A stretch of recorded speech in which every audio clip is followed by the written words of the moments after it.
ठहरो, कोई जरूरत नहीं पुलिस को मेरे दरवाजे पर बुलाने की। मगर बड़े भैया ये रवि, मैं अभी तक मरा नहीं हूं। घर की छोटी मोटी उलझने मैं खुद सुलझा सकता हूं। साहब जी ने डांटिए, अभी का अभी डांटिए। अरे छोटी मालकिन के गहने चोरी हो गए और ये लोग हम पर शक कर रहे हैं। ये लोग सोच रहे हैं कि वो गहने हम कहीं बेचा है।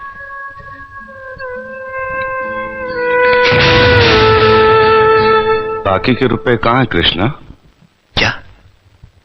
क्या पूछा आपने साहब जी? मैं पूछ रहा हूं कि बाकी के रुपए कहां हैं? ये आप पूछ रहे हैं साहब जी अपने कृष्णा से? देखो कृष्णा, गलती हर इंसान से होती है। तुम मुझे सही सही बता दो कि गहने तुमने कहां बेचे, मैं तुम्हें कुछ नहीं कहूंगा। अब कहने के लिए बाकी क्या है साहब जी? एक छोटा सा सवाल पूछ के आपने बहुत कुछ कह दिया है साहब जी। कृष्णा, बात को आगे मत बढ़ाओ। बात आगे बढ़ चुकी है साहब जी, बात आगे बढ़ चुकी है। अब तो आप पुलिस को ही बुलाइए। वो जब हमें कुत्ते की तरह मार मार के हमसे पूछेगी ना, अब तो हम तभी बताएंगे कि हम गहने कहां बेच कर आए साहब जी। मत कहो मुझे साहब जी। इसी साहब जी की इज्जत आज तुमने मिट्टी में मिला दी।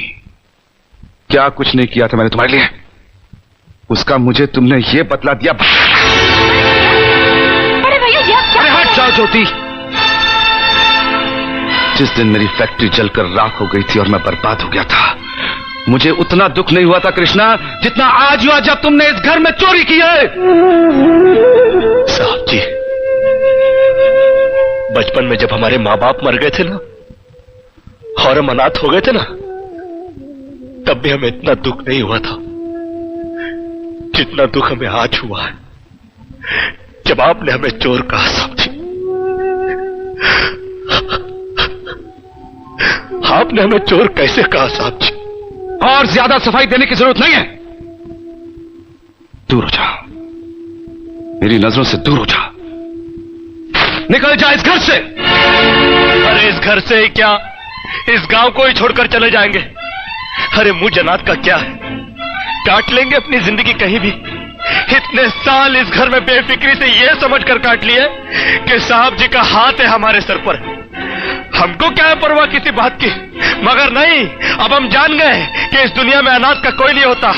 हम जा रहे हैं साहब जी और इस घर में कभी नहीं आएंगे। अभी निकल जा।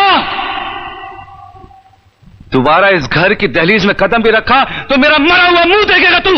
अरे नहीं नहीं नहीं, मुझ नौकर के लिए अपने दिल को दुख देने की कोई जरूरत नहीं। मैं कदम भी नहीं रखूंगा यहाँ पर।